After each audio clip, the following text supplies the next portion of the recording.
Namaste, and a warm welcome to everyone tuning in this morning for the Chronicles of Hindu Dharma. I'm Pooja, and I'm pleased to welcome you to the Hindu Experience Students Edition 2020, a conference bringing together Hindu professionals and young students.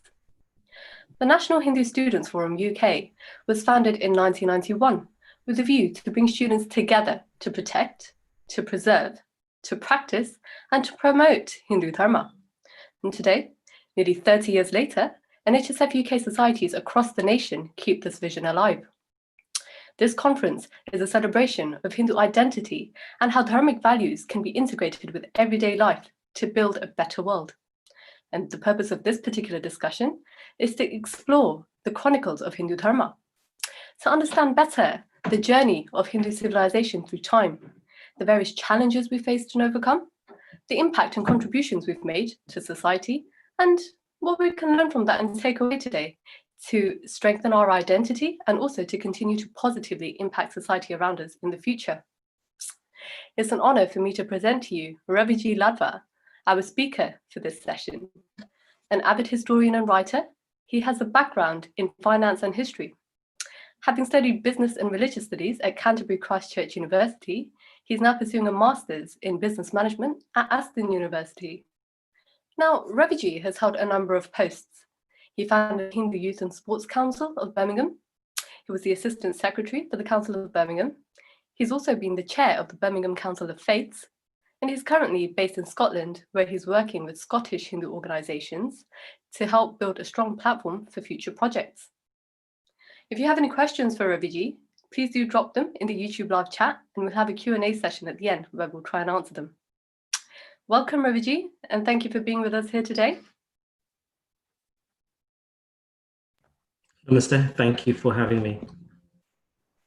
Awesome. So we'll dive right in. What is it that sparked your interest in history, and I guess more specifically in Hindu T.H.E.S.E? Well, I grew up watching B.R. Chopra's Mahabharat on BBC Two and Channel 4, all the special effects and things, battles, that really drew me in. And from there, had family members and friends, who share stories, the trips to India, it just really struck me, somehow how fantastic some of these people were. And I just kept up the reading and kept up the studying from there, from a really young age. I was never really drawn into theology or philosophy much. And the more I dove into history, the more it just opened up a whole different world. Right. And I think everyone can agree. Everyone who's watched the B.R. Chopra version, I'm sure, is a diehard fan. Right. Okay. So as we begin our discussion, can you give us a quick tour of Hindu civilization through time, just to sort of give us a broad overview as we begin? Yeah, of course. So every historian has their version of a timeline, depending on what data set they're using. I tend to break it up into four main sections, which is the early stages, the Indus Valley, then the classical, medieval, and then the modern period. But what you tend to lose through timelines is the sheer sense of scale, and which is kind of the focus of today and what I would tend to lean towards. And just to emphasize this scale, Hindus have stood at the door of every evolution and every revolution, from the agricultural revolution in the Indus Valley to the tech one in Silicon Valley. If you think of geography as well, if you can envisage a map, everything from Cambodia all the way in the east to all the way in the west, Afghanistan, and everything in between, once upon a time, fell under the sway of either direct or indirect control and influence of Hinduism. So that, to cover everything requires several lifetimes. And whilst we as Hindus can afford to give up those lifetimes, I'm sure no one wants for me to speak them that long. And the sad thing is that Hindus aren't aware of the heights that we reached, and the level of resolve and courage it took for us to be here today, to having this discussion. And that's something that you only get from a historical reading. It's not so much captured in philosophy and theology. But I also want to take the opportunity to add the caveat that these are just droplets, depending on the questions, of an ocean of stories. Absolutely. Yeah, and I mean, the existence of our civilization spans, thousands of years, right?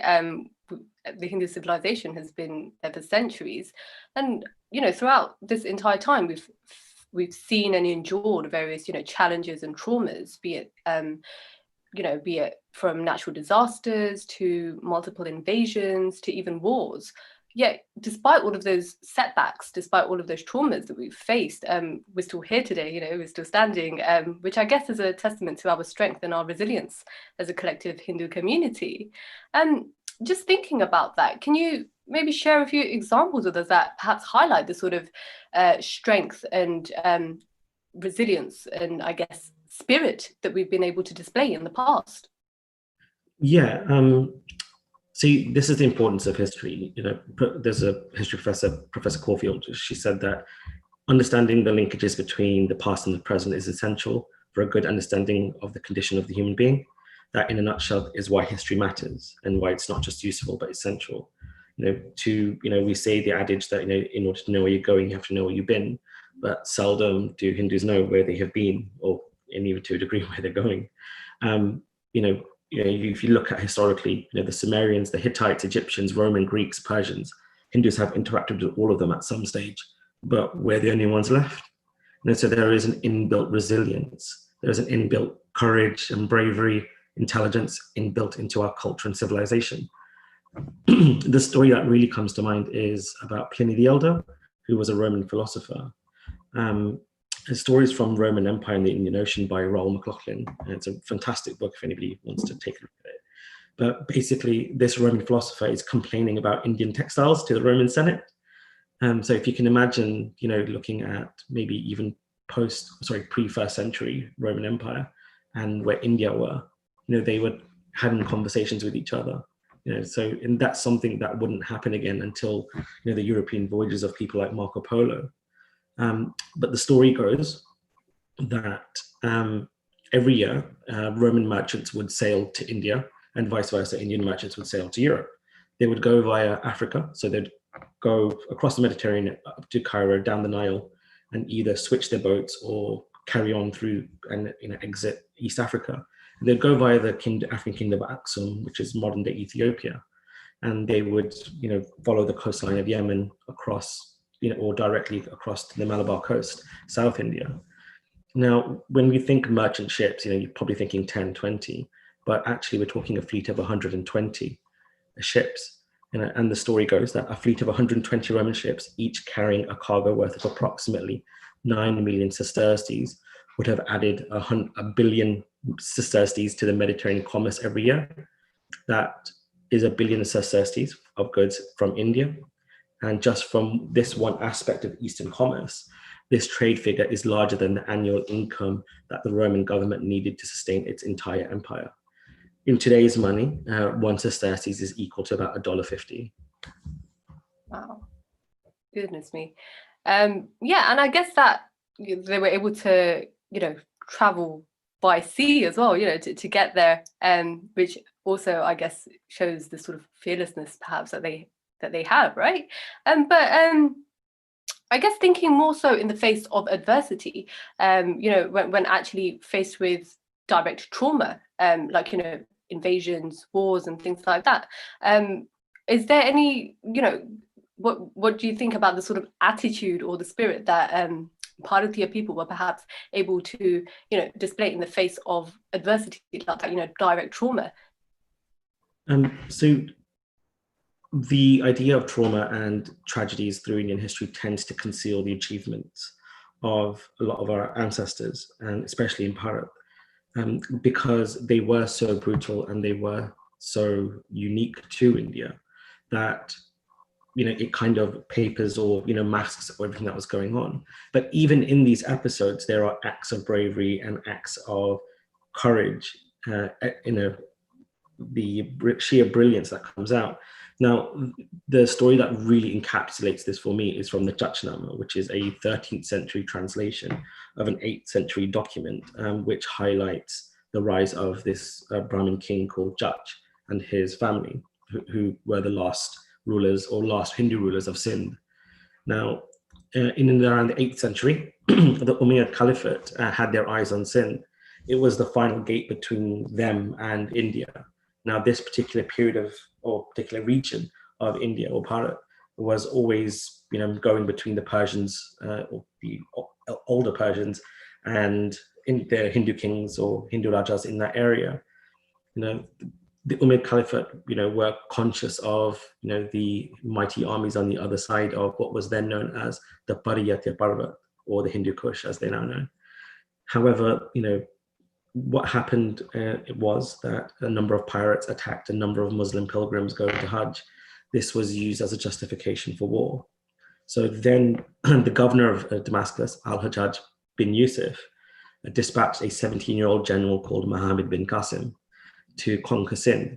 Now, Raja Tahir, who was the ruler of Sindh at the time, was conscious, facing this, this threat to his domain, and aware of his duty, as was other Rajas in the area, to protect the border of Bharat.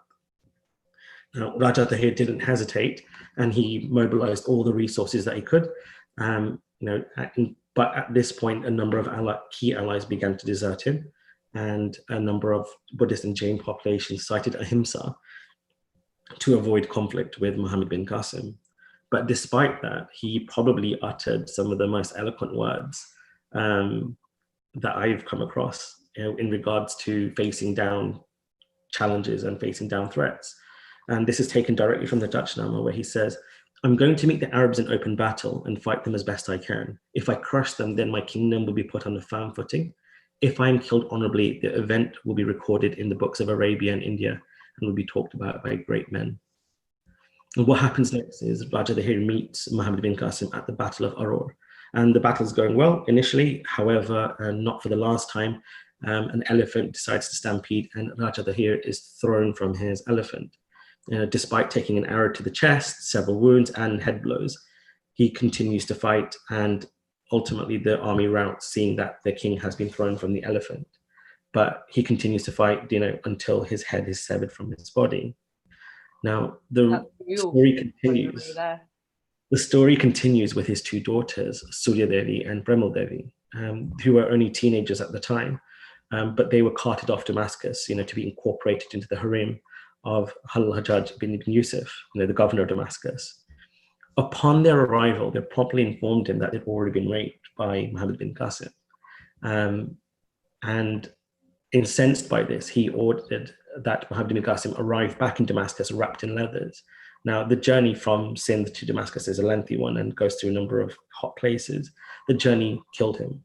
And when his body was unfurled in the court, they promptly informed him that they hadn't been touched. Now, in this brilliant maneuver and this brilliant move by these two princesses, not only had got revenge for their father, but they had taken out someone who was a considerable threat to Bharat. But what happens next is, incensed by this, Ibn Yusuf orders the two princesses to be beaten, their hair tied to horses and dragged through the streets of Damascus. And after enduring all that, they were bricked alive in a wall. Wow. I mean, that's quite a powerful story, actually. It really highlights the sort of bravery that Bharatiya people were, able to display in challenging times. I mean, these girls, you said they were teenagers, right? Very young. Yeah. And to be able to display that level of strength and bravery at such a young age, that's really something. And I mean, even their father, who was, fighting till his last breath, that's some real strength there.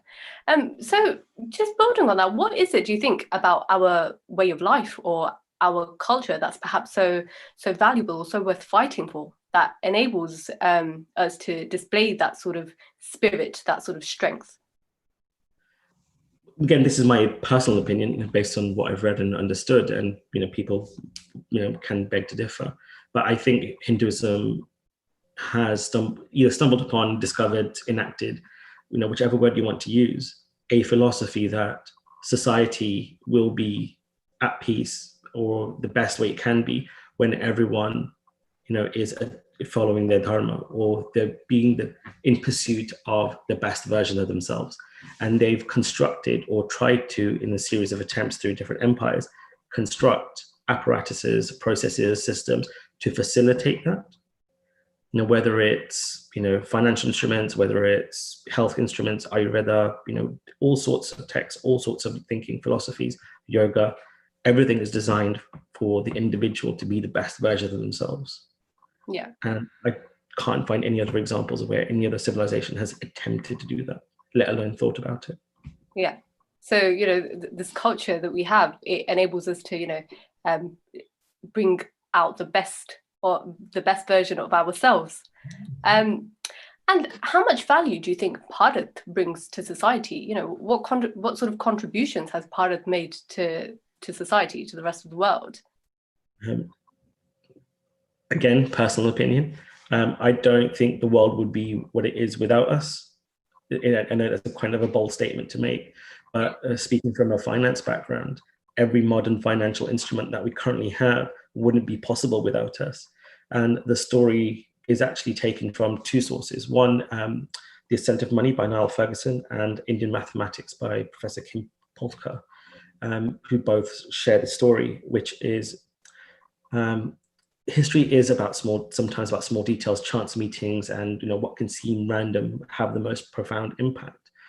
This event actually happened in Algeria, of all places, and it involved an Italian merchant and mathematician by the name of Leonardo Fibonacci. Leonardo Fibonacci was a brilliant mathematician in his own right and businessman. And when he was in Algeria, he ran into some Arab traders who gave them an Arab translation of a text called the Chandra Sastra, which was written by Acharya Pingala. Now, this particular text had a profound effect on Fibonacci because it not only showed him the zero and decimal point, but it showed him how to use them in mathematics and in finance. Now, what would happen next is, immediately understanding the impact of this text, he wrote his book, the Liber Archie, which translates to as the Book of Calculation. And this book changed everything in Europe. To demonstrate this point, at this particular time, Europe was still doing math by Roman numerals and using old Egyptian techniques to do multiplication. So you can imagine what impact this has had. So, if you look at people like John Law, who invent joint stock companies, debt ceilings, all these things are possible because of this one piece of text, Acharya Pingala. Absolutely. So if you're looking at, you could, to a degree, you could even stretch it and say it laid the foundation for the Industrial Revolution, the Napoleonic Wars, everything that Europe enjoys is from this one text, which wouldn't be possible without Hindus. Absolutely. So, the concept of zero, the numbering system. And I mean, initially when I guess that reached the West, it was considered the Arab numbering system, wasn't it? Because they I guess didn't know at the time. It's one of these quirks of history that for a long time, Hindus weren't the victors, despite being the victors. It's just the way that the world was interacting with each other. The Muslim kingdoms bordered the Christendom before they bordered with us. So a lot of the texts which, are attributed to, Islamic and Christian scholars are actually ours. And the best example I can give in a Game of Thrones is another example, rather. People who are fans of Game of Thrones will have heard of something called Valyrian steel. Now, Valyrian steel is based off something called Damascus steel, which is a real thing. But even that Damascus steel is based off an Indian steel called root steel, which is made in relatively South India. And even in Arabic text, it mentions that Jawab-e-Hind, which means give them the response of Hind, India, which was basically an order to execute someone using this particular steel. So all these texts exist, all this information exists, but because we are not involved in our own history and telling our own stories, we get left out. Absolutely. So I guess that, highlights the importance of, I guess, reading into history and just finding out more about what our culture has to offer, right? I mean, I guess there was this one point in time when, pre-independence, when Bharat was perhaps not considered, equals to the Western world, right? Whereas now, we're quite well known as, almost like a potential superpower as well, right? And we've got our culture, it just has so much to offer. Like, for example, if you look at the Western world now, concepts like mindfulness, meditation, yoga, which have become increasingly popular in the recent years in the West. I mean, if they all sort of trace their roots back to Bharat, don't they? We've been practicing them for centuries over there. which again, I think just shows how much we have to offer. Yeah, I mean, I think the important thing to add is that for their particular, within context of their time, our ancestors were arguably, in the top 3 of the most advanced civilizations on the planet, and that was the case for a long time. Yes, it's not the same as it is now, but again, within the context of, who else was, building civilizations and building cities and all that stuff, we have been ahead of the curve for a long time. But to show the contrast, Lord Mayo, who was a viceroy of India, said, "We are all British gentlemen engaged in the magnificent work of governing an inferior race." Wow. So the distinct, to go from, shaping and changing the face of, mathematics to being called an inferior race in a very short space of time, relative to history, is, it's stark. But even despite that, we didn't take it lying down, and the person that encapsulates this better than anyone, at least in my opinion, is Dr. Shankaram Abhijibise, or Abaji as is affectionately known. So when Britain did control India, the entire education budget for India was less than that of the entire American state of New York. If you can think of the population difference. But despite that, people rose and were educated themselves. Now, Abaji is a special case. His field was technology and science. So for those who are in those fields, I strongly advise you to check out some of his work. Now, even at the age of 14, he was making inventions, he publishing. He even wrote a Marathi magazine, designed to educate the local populace on science, modern science techniques, and things that were happening. But his greatest kind of achievement was when he came to Britain, and a lot of the British engineers were, projecting this inferior race mentality, and he showed them all up. I mean, to this day, he's known as the Edison of India, credited to inventing over 200 inventions and still holds over 40 patents. Wow. He's a remarkable life. Absolutely, yeah, and that goes to show, we are equal to others, and we're not inferior to anyone, contrary to the I guess mindset that people may have had, years ago. So earlier you had mentioned that Bharat was very advanced.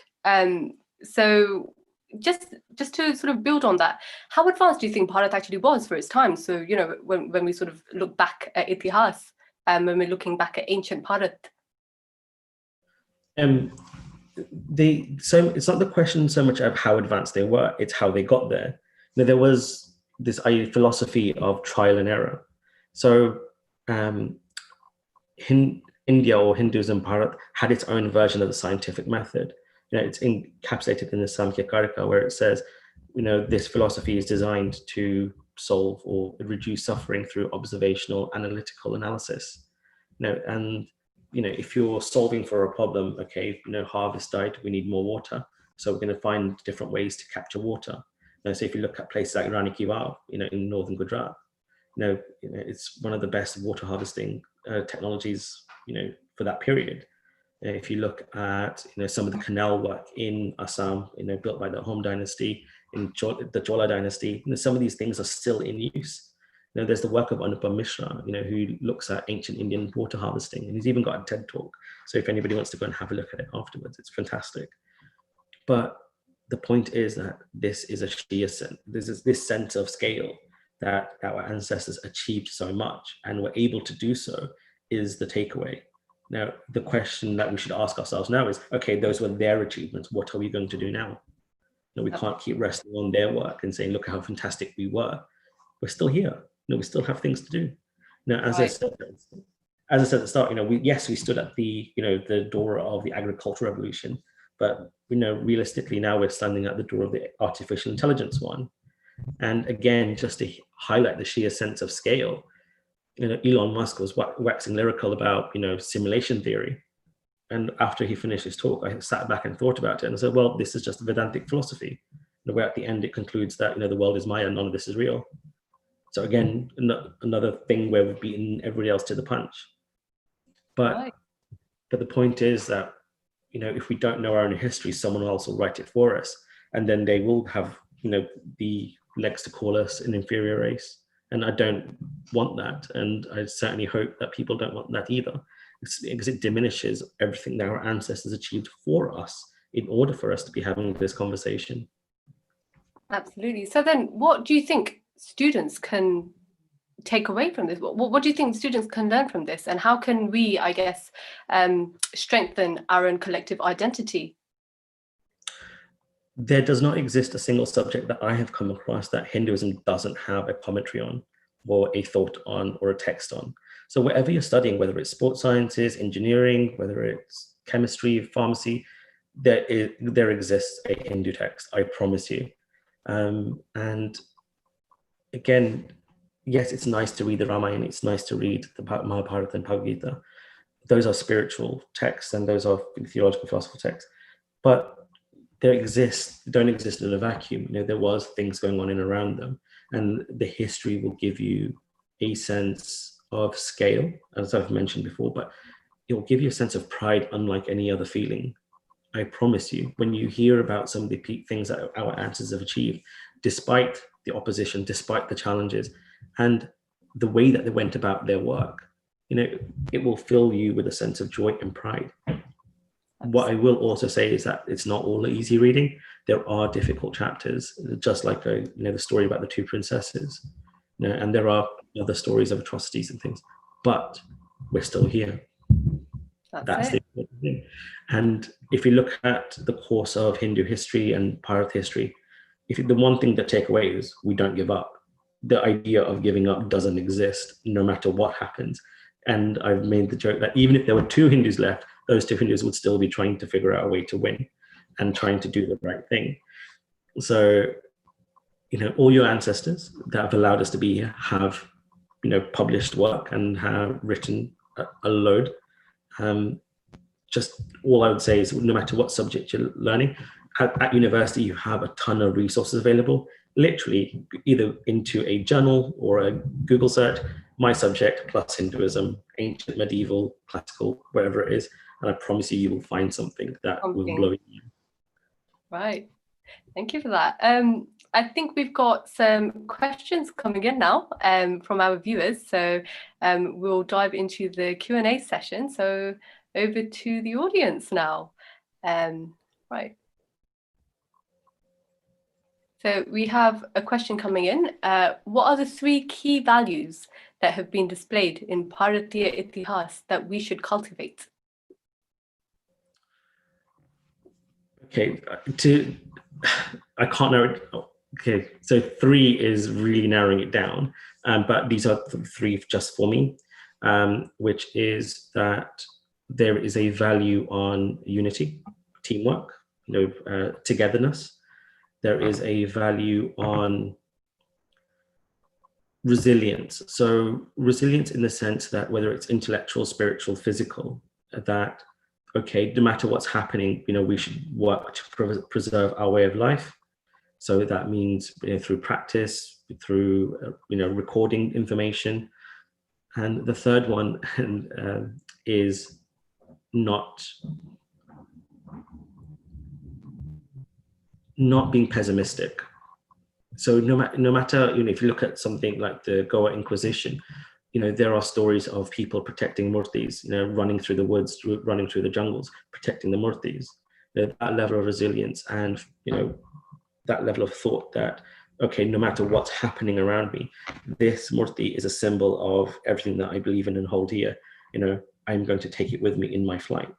There are a multitude of stories like that where Hindus have shown a level of resilience that would boggle most people's minds. So I guess resilience, togetherness, and optimism. Yeah, but they're obviously just 3 of many, right? Oh yeah, I mean, like I said, we could do this for a lifetime and still not dent half the things that have happened. Absolutely. Right. The next question we have is from Samyakji. This question is, why do so many Hindu groups promote odd forms of pseudo-history rather than rigorous historical scholarship, which truly does hold the gems of our civilization? So because we lost the Gurukul system, one of the worst things to happen through colonialism was our education apparatus was taken away. Now, if you look at through history, again, case in point, the story of Adi Shankara, he went around debating, he didn't just take everything on face value, he tested, he made sure that his arguments held up. If we brought back the same level of rigor, a lot of these so-called charlatans would melt away very quickly because they wouldn't be able to sustain their level of argument in the face of evidence. Case in point, the idea that Hindus were beaten around for 1,000 years is not true. If that were the case, we wouldn't be here. If you look at the story of Raja Bhoja, Raja Sueldev, Shivaji, Rani Chinnama, Rani Durgavati, all these people, they weren't a flash in the pan. They were part of a sustained history of brilliance and fighting back. Also, just looking at the present day, obviously we're faced with a pandemic at the moment. We've been in lockdown, and now we're having restrictions reapplied from tomorrow. So it's they're quite unprecedented times that we're facing right now. So is there anything perhaps we can learn from our T.H.E.S.E about situations as such, like a pandemic situation, or like I guess healthcare, and how healthcare was perhaps in T.H.E.S.E? Yeah, I gave another talk on pandemics with the Vichar Manthan series. If you haven't seen it, I'd suggest you check it out. But the takeaway is that even in the Indus Valley, there was a relationship between civil engineering and healthcare. Health outcomes, yes, you need medicine and things like that, but you also need clean water. So if you look at the early Vedic sites, a lot of them had running hot water, wet rooms, covered in plaster, like our modern showers do. They had sewage systems, things that, there are modern cities in this world that don't even compare to. So that level of understanding that, we should, have access to these things in an abundance, or, in our own homes, in addition to being able to take it away, is generally good for the health of the society, the town, and individually. And we're starting to slowly see that, with this pandemic, that, you're going to see massive improvement in infrastructure, across the board. Yeah, absolutely. And like you said, actually, some of that level of work is perhaps not even seen in certain parts of the world today, right? The advanced, I guess, draining systems, sewage systems that perhaps were in place in Bharat at the time are not even available in certain parts of Bharat even now. So yeah, I guess that again also highlights how advanced Bharat was at the time as well. So we have a question coming in from Atharvaji. Why do many young Hindus not take any interest in historical persecution over the past millennium? Because it's hard to read. If you look at even the story of, say, someone like Banda Singh Bahadur, Sikh from the Sikh faith, his 4-year-old son was hacked to death in his arms before he was executed. Now, to read that and to sink that in, it does have a mental health, it has an impact on your mental health, and to consume this day in and day out, it's not easy. We also have a tendency to lean more towards spiritual development. Now, for some reason and somewhere along the way, this idea of learning your history and learning your T.H.E.S.Es is seen as a spiritual practice as opposed to a practical practice. If you look at the activities of Krishna within the Mahabharata, they are just as much practical as they are spiritual. We should. It's not for the faint of heart, what I will say, and I think people tend to stay away from it because it does have, it's difficult reading. Yeah. And to a degree, it's easier to read the Bhagavad Gita. So how do you think students can perhaps navigate through that? Because obviously, if they might be sort of deterred from reading into our T.H.E.S.E if they find it particularly, I guess, difficult to read. Start with your own family histories. Is the best advice I can give. Start with your own family histories. Understanding where your family came from, what their context was in the rest of India. And slowly but surely, you'll build an affinity and you'll build a resilience to some of these stories and some of these atrocities that happened. But remember, Indian history isn't just about the last 1,000 years. You've got another 9,000 years to lend from. So if you're talking about, again, modern comparisons, if you want brilliant military tactics, you've got Bajirao. You've got, if you want to look at brilliant political movement, you've got Chanakya. If you want healthcare outcomes, you've got a plethora of doctors. If you were looking at physics, Bhaskar Acharya II was experimenting with perpetual motion in the 3rd century. So you have an array of history to pick from. You don't just have to focus on the bad parts. Absolutely. Our next question is from Devansh G. How much can you credit the achievements and advances of our ancestors to Dharma?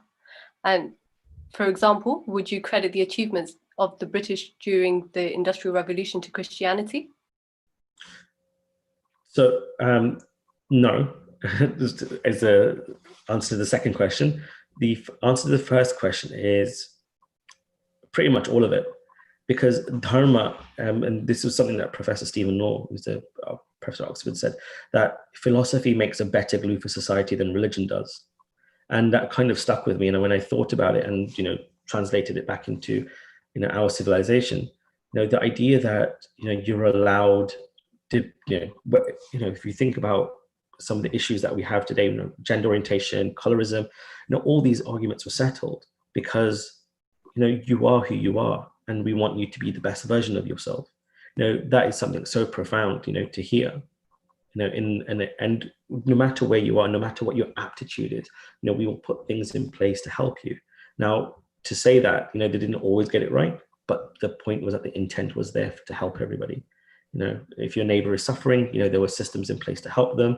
The idea of companies forming, to guilds forming to work as a collective. There were all manner of different types of villages organized, different types of control. You had oligarchies as well as monarchs working in the same kingdom.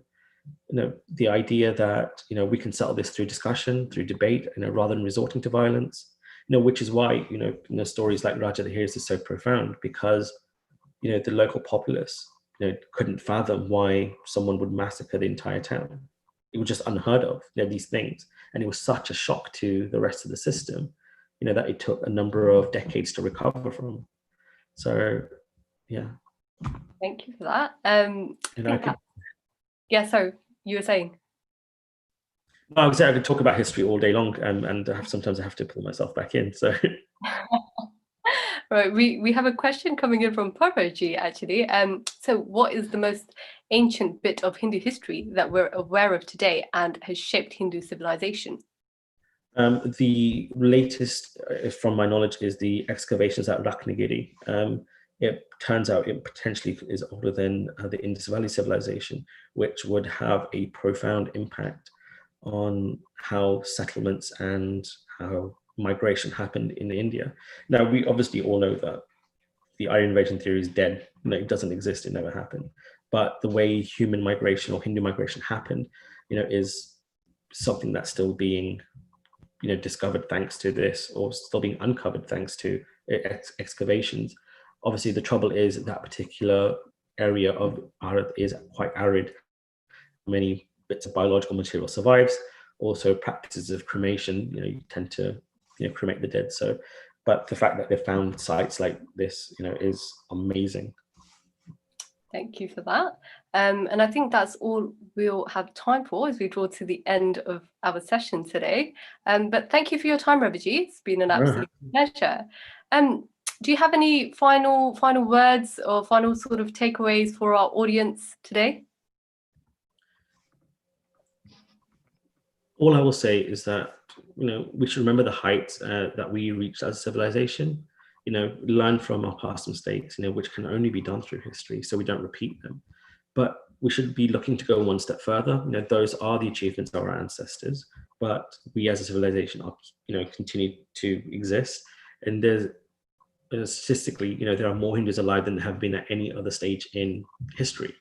So there isn't anything that we can't accomplish, if we work together, if we put the right systems in place, and ultimately, aim high. So whatever subject you're studying, whatever you want to do with your life, take Dharma and take Hindu history with you. I promise you, you will have something on you that nobody else around you will, and it will just give you a different level of edge.